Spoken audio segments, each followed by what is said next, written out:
กบน้อยกบโอ้ยโอ้ยโอ้ยโอ้ยยักษ์นี่คนกบเด้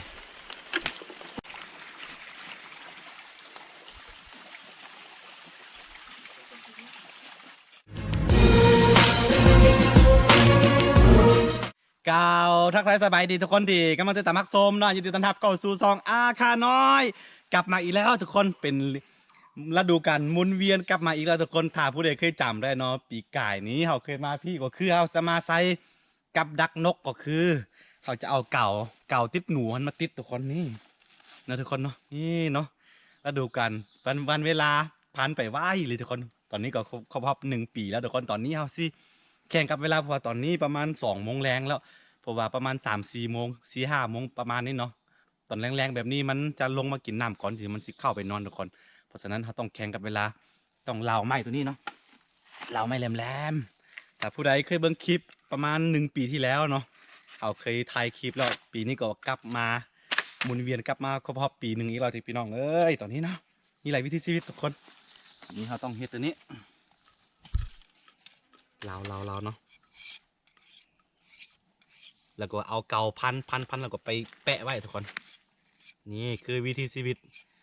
ของคนบ้านนอกบ้านนาเนี่ยทุกคนหากินแบบนี้แล้วหลายๆคนที่บ่เข้าใจเนาะหรือว่าผู้คนที่อาศัยอยู่ในเมืองเนาะบ่เคยสัมผัสวิธีชีวิตแบบนี้เนาะแล้วก็มีคนมาคอมเมนต์บอกว่ามีอันหมูเป็ดไก่อยู่บ้านคือบ่กินคือมาสอบกินแบบนี้เนาะต้องเข้าใจว่ามันบ่มีตลาดเด้อทุกคนเด้อถึงมีตลาดก็บ่มีเงินไปซื้อกินต้องได้พึ่งพาธรรมชาติแบบนี้มาแต่ใดมาแล้วทุกคนนี่โอเคตอนนี้บ่ว่าอะไรทุกคนตอนนี้เฮาสิเล่าตัวนี้ก่อนเนาะเดี๋ยวเจอกันถ้ากดเรียบร้อยแล้วขั้นตอนต่อไปก็คือเราจะเอากาวตัวนี้เนาะไปใส่กับไม้แล้วก็ไปปักไว้ตามน้ำบ่อที่ยังบ่ทันแห้งเนาะอย่างที่เห็นบ่ทุกคนอันนี้เมื่อก่อนนั้นจะเป็นน้ำห้วยง่ายๆเนาะแต่ว่าตอนนี้มันแห้งแล้งหมดเพราะว่าก็ดูเดือน1 เดือน 2แล้วทุกคนโอเคตะกล้องพี่โอ้ยนี่กาวลูกโอ้ลายอยู่ติดมาหมดวิธีการทุกคนนี่คือทุกคนแบบนี้พันเข้าไปเนาะนี่แหละง่ายๆนี่นะทุกคนเด้อแต่ก็เขาก็จะไปปักไว้บอนที่นกลงมาอาบน้ำหรือว่าลงมากินน้ำเลยทุกคนนี่แหละ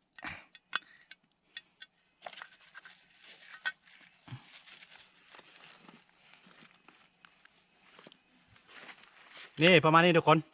แล้วก็เขาจะไปปักไว้แบบนี้เดี๋ยวซีลองให้ทุกคนได้เบิ้งตัวจริงเนาะแล้วก็เอาใส่บังไว้ทุกคนนี่ใส่ไว้แล้วก็เอาตัวไม้ต่อแบบนี้แหละเรื่อยๆจนกว่าสีแล้วได้ยินเสียงนกเสียงหนูห้องทุกคนนี่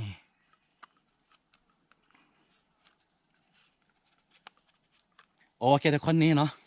หน้าตาของมันหลังจากที่เราเก่าใส่เราจะเป็นแบบนี้เนาะตอนนี้มีแต่ว่าเราจะไปหาน้ำบอลหรือว่าน้ำที่นึงบ่ทันแห้งแต่เราก็ไปวางไว้เพราะว่าประมาณตอนนี้ประมาณ3 โมงแล้วทุกคนมันสิลงมากินน้ำทุกคนต้องแข่งกับเวลาไหม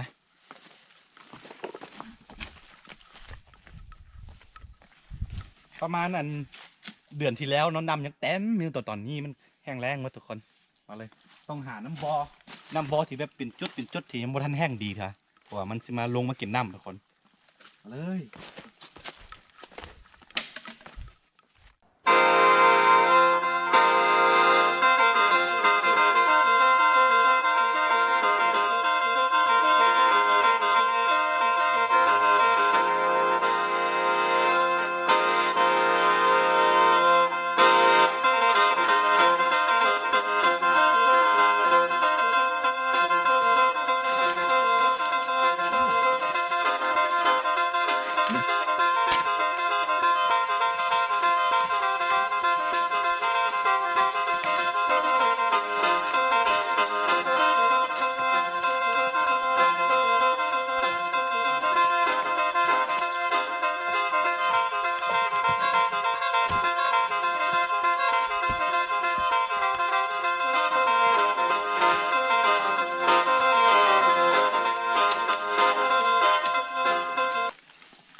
นี่คือบอลใดมันมีน้ำแต่ว่าเขาบวา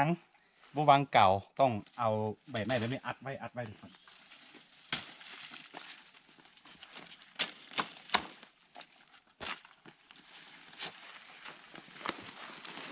วางอยู่บนนี้ทุกคนเห็นว่ามีน้ำ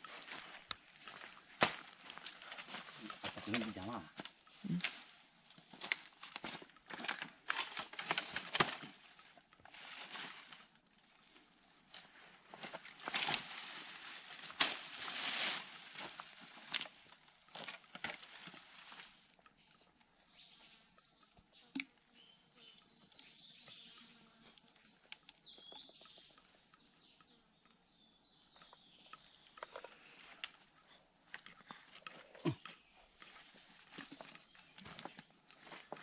นี่ทุกคน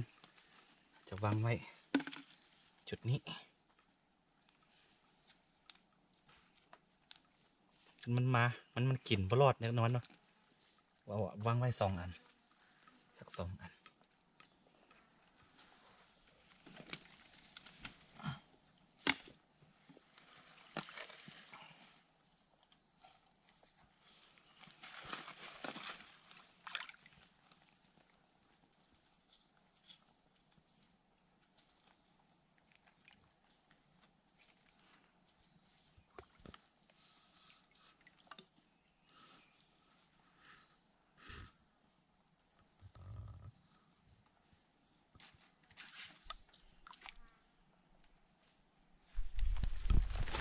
นี่นะน้ำบอง่ายๆตัวนี้น่าจะมีป่าพันกับตัวกบหลายพอสมควรเดี๋ยวอีกประมาณยังบุหัวมือแดดเนาะสิมาจับปลาอยู่จุดนี้เพราะว่าพี่กายนี่กับพี่สาวแล้วก็น้องสาวอีกคนเนาะเขาเคยมาจับปลาอยู่จุดนี้นะครับทุกคนปีนี้ก็หมุนเวียนกลับมาอีกแล้วเรื่องนายอะไรเถอะเราเลยเด้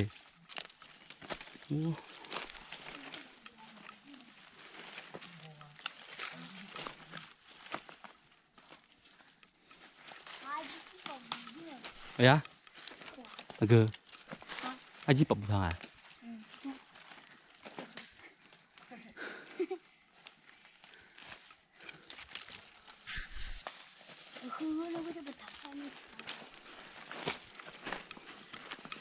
thưa ông ở chỗ này thuộc gì chứ ở chỗ này thuộc gì đấy ừ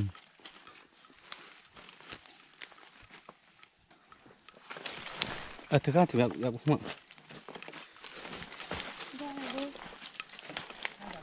ừ thật những cái ông nhớ tâmนี่เนาะเขาจะวางที่จุดหนึ่งทุกคน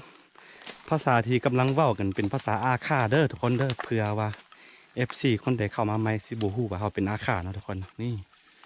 เขาจะวางจุดนี้โอ้ได้ยินเสียงนกโอ้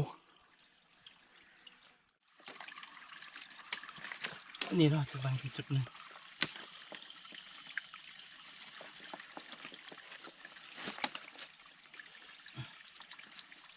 2 จุด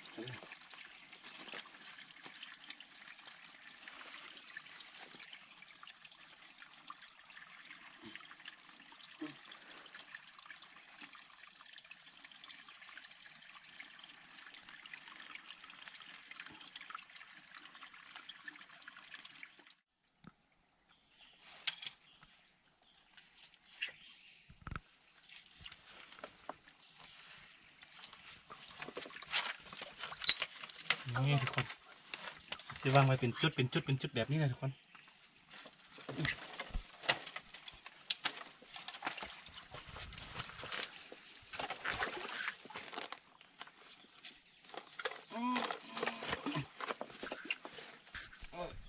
โอ้โคตรเหนียว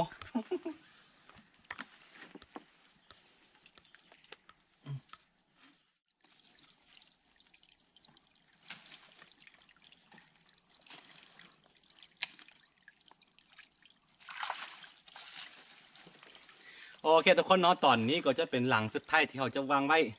เดี๋ยวประมาณ7 โมงแล้ว8 โมงตอนค่ำพุ่นเขาจึงกราบมาเบิ่งเนาะเพราะว่าตอนนี้เขาสิไปซอกเฮ็ดเนื้ออื่นก่อนโอเค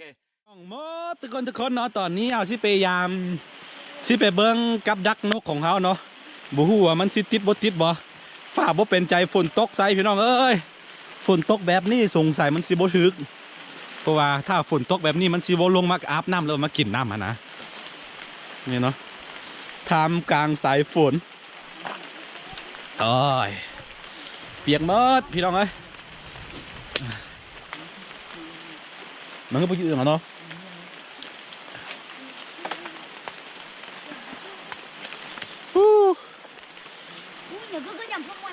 อะไรอะ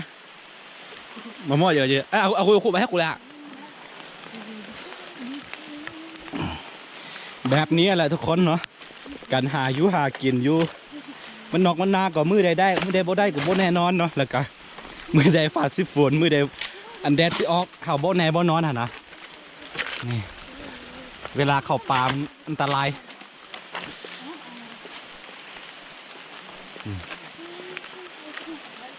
ตอนนี้เขาสิไปเบิ้งว่ามันสิถึกจักโตเดี๋ยวนี้ย่านบ่ถึกอยู่เพราะว่าฝนตกแบบนี้มันสิบ่ลงมานะพี่น้องเอ้ยเป็นกำลังใจให้ทีมงานของเราเนาะยังไม่หนีเขาเลย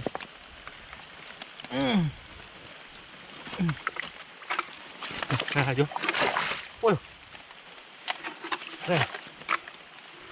โอ้จุ๊กนี่แล้วก็ให้ลูกให้โอ้ยเมื่อกบเดี๋ยว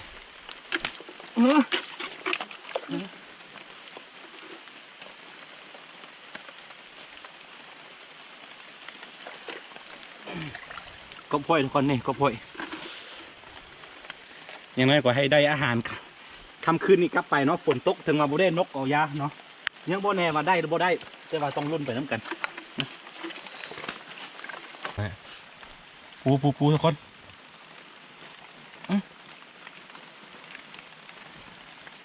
นี่ปูหินหรือว่าปูห้วยเดี๋ยวสิไปแกงหรือว่ามกใส่นอส้มกินทุกคนสีมือแม่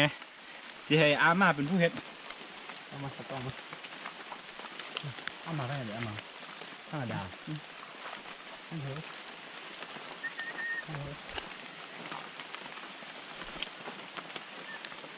นี่ขนมนี่เด็กกบน้อย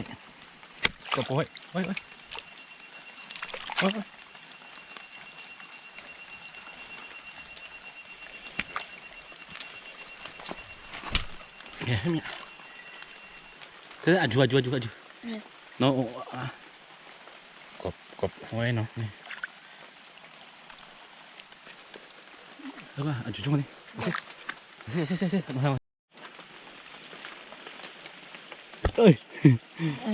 บงอ๋อวิ่งเนี่ยพี่เจวิ่งเนี่ยอยู่นี่เจียงไงฝนตกแล้วก็น้ำคุณบ่เป็นนี่มีปูร้าอะไรพี่น้องบ่ได้นกกว่ายามันบ่เป็นอย่างมีปูมีกบร้าหลายแต่ว่าปัญหาก็คือน้ำคุณครับพี่น้องเอ้ยตอนนี้ไฟของเราก็ใกล้จะหมดแล้วโอ้หับกินได้นี่เนี่ยนะว่าเขาจะของรักครับโอ้ยทึกตัวพี่น้องนี่ทึกตัวยุ้ง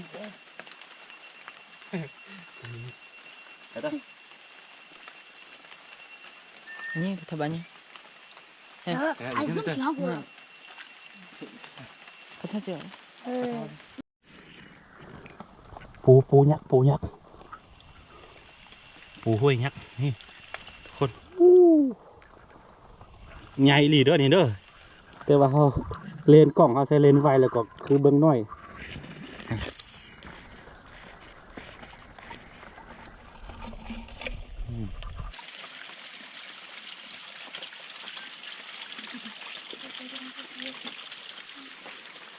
กว่าสิได้คลิปนึงมาให้ท่านผู้ชมได้เบิ้งกันเนาะยากพี่น้องเลยถ่ายอีก ไปแล้วตัดต่ออีกตัดต่อได้ลงอีกโอ้อันตรายไอ้ไทยเสียวเนี่ย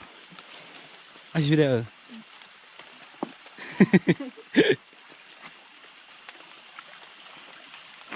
นี่พี่น้องเห็นบ่มีเด็กน้อยแล้วก็ได้ลงแบบนี้นะเห็นบ่ตอนนี้ไฟของเขาใกล้ๆจะหมดแล้วโอ้มาแต่แค่อย่างนี้แต่เลยแต่ดูสิเลยโอ้ไอ้ยาโอ้ Ada ni. ไอ้ยา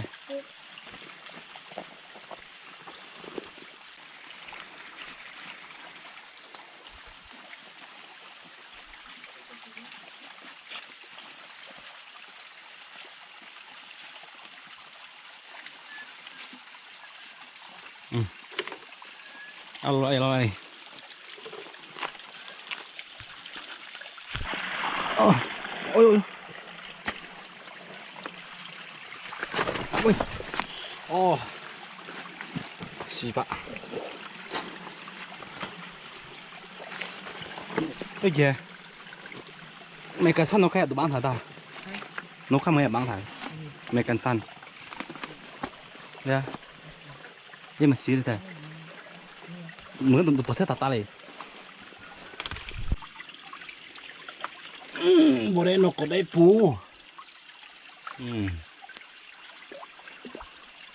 บ่ได้นกก็ได้ปูนี่ใกล้เต็มแล้ว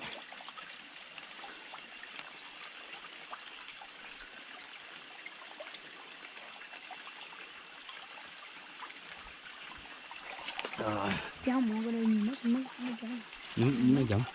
ำหมกเสนอส้มกินปูกบโอ้ตัวเส้นทางเบิ่งเอาพี่น้องเอ้ยโอ้ยมึงเอาเราเลยยุ่งยังไง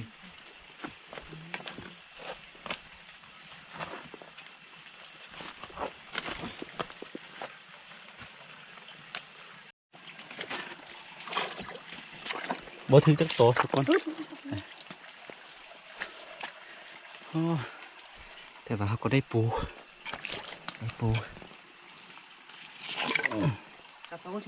นี่คือนี่เต็มแล้วทุกคนโอ้ตัวนี้รุดโอ้ติดตัวหนึ่งพี่น้อง นี่เห็นว่าตัวนี้น้อยอ๋ออยู่พี่ตัวนึงแต่ว่ามันรุดเนาะนี่ตัวเดียวนี่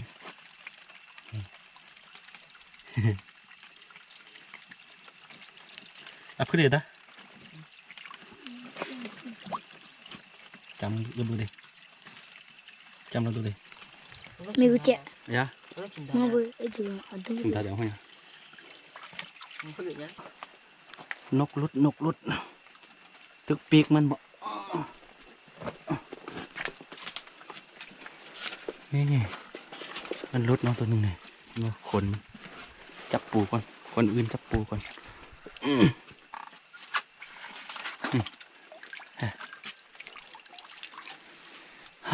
นี่ลุดไม่ต้อง Dia.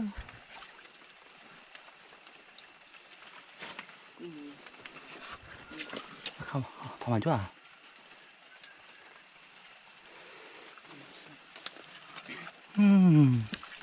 ทึกได้ปีกมึง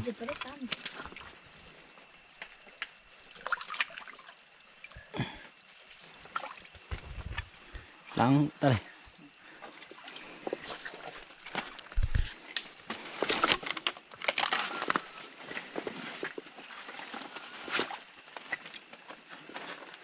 คือเวลาเข้าป่านี่บ่แม่น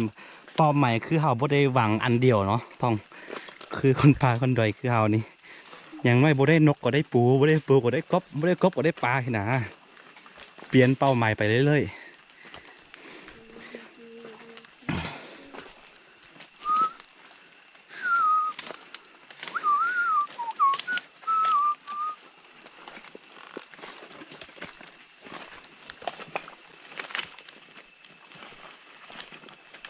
แล้วปลาอยู่โอ้ถึงปลาทึกทุกคนทึก2 ตัวโอ้2 ตัว3 ตัวนี่ลุดตัวหนึ่ง ตัวน้อยๆไม่เห็นปะ พี่ตัวหนึ่งพี่2 ตัวนี่รุดตัวหนึ่งเห็นปะ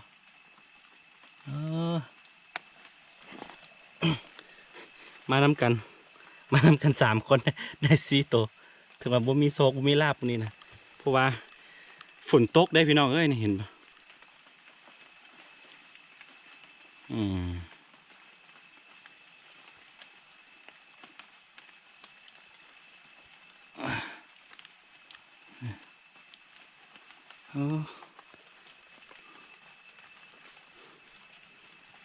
ไม่ได้พูดเงา ติมุกตัวพึ่ง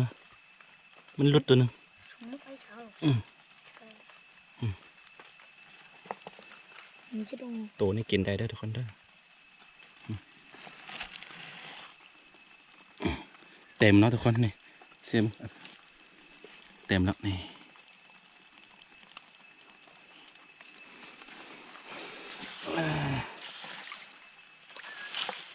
คือต้องได้อัดไว้แบบนี้ทุกคนคันบ่อัดไว้แบบนี้มันสิบ่มากินบอลเฮาเป้าหมายที่เฮาวางไว้นี่3 ตัวกับเมื่อกี้ตัวหนึ่ง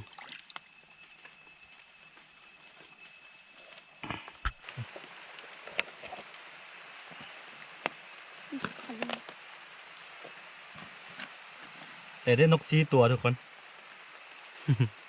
เห็นนะได้นก4 ตัวนี่ฝนตกโบเซาโบหยุดโบเซาทุกคนแต่ว่าเขาได้ปูได้ปลาหลายอยู่เอาปูปลานี่ไปมกกินทุกคน